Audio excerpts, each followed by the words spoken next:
The tale of the one that slipped away I shall share with you.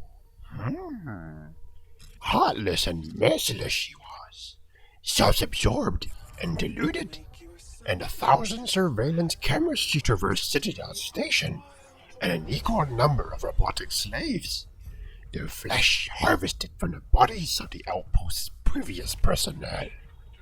Boils and swords she spawned, mutants and abominations.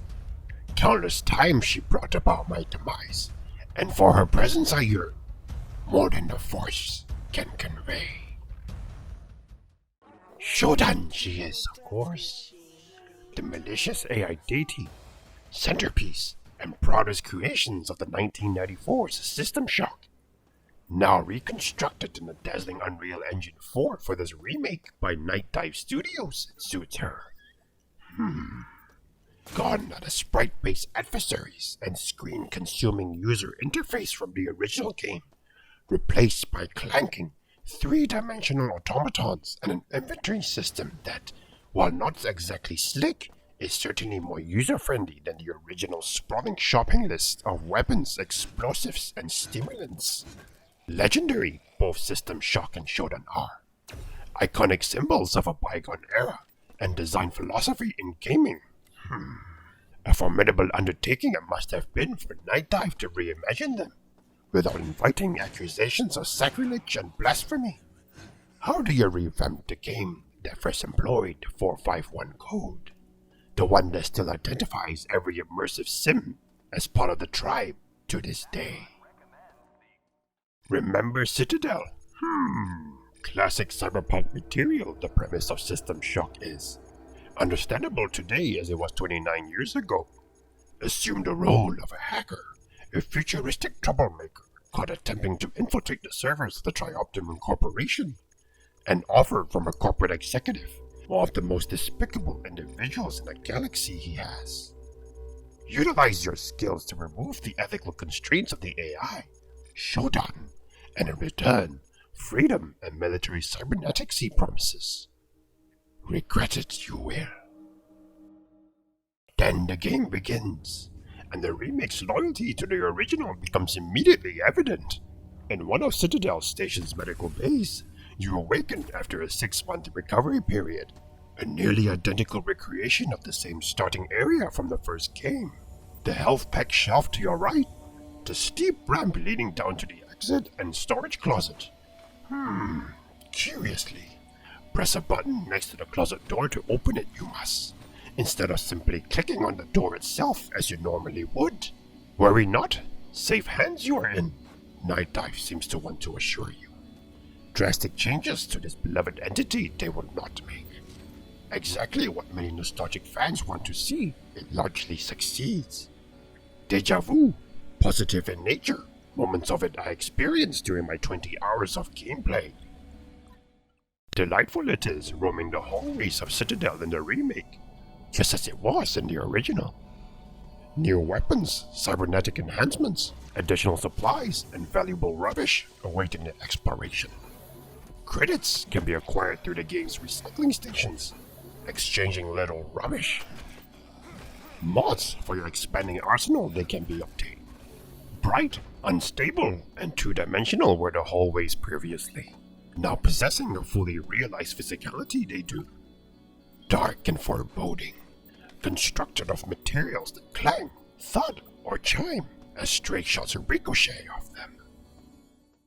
Component of System Shock, the quintessentially 90s concept of cyberspace it is.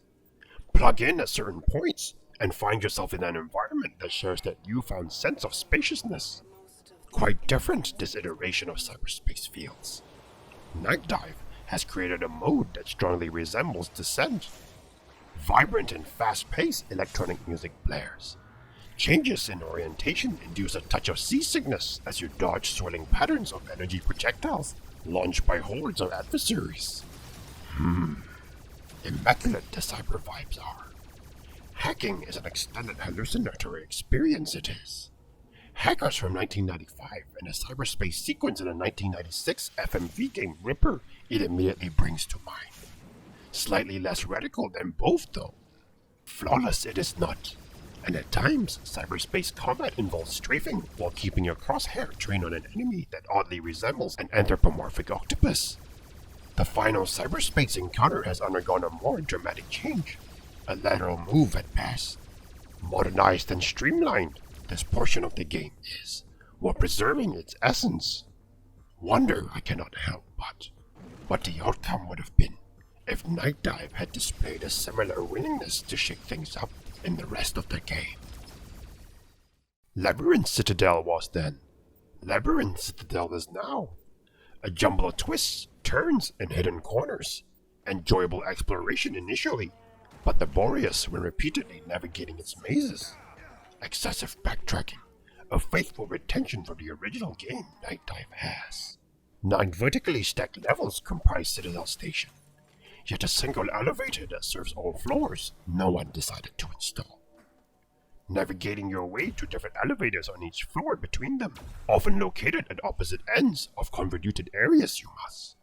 Consult the game's map constantly I resorted to, guiding the arrow indicating my character through lengthy corridors, desperately hoping I was heading towards the correct lift.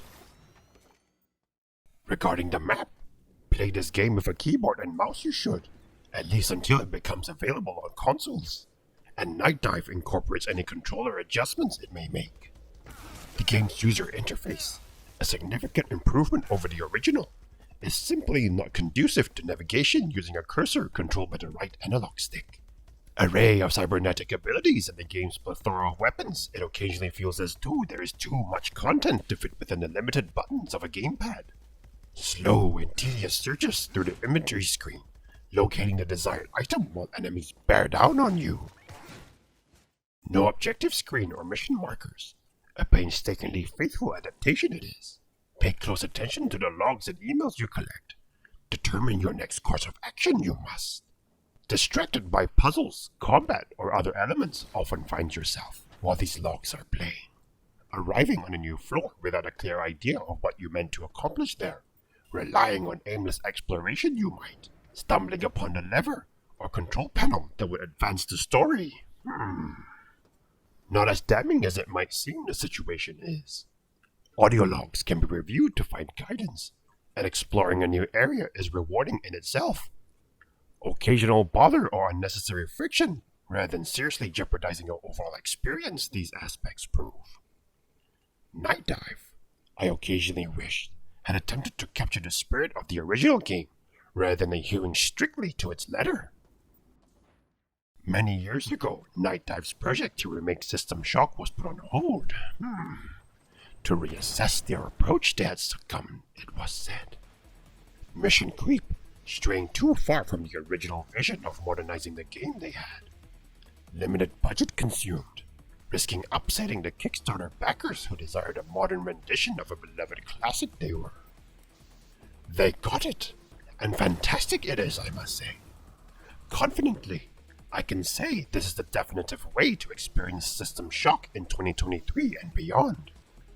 Wonder I cannot help but what that alternative reality looks like.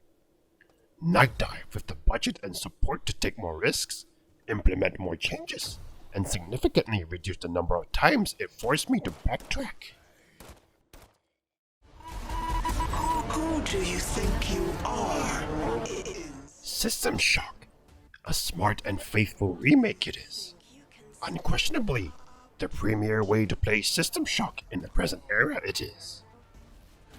I will shape the earth in my image. If you enjoyed this review, please consider, liking the video and subscribing to the channel you must. Appreciate your support for the channel, I truly do. May the Force be with you.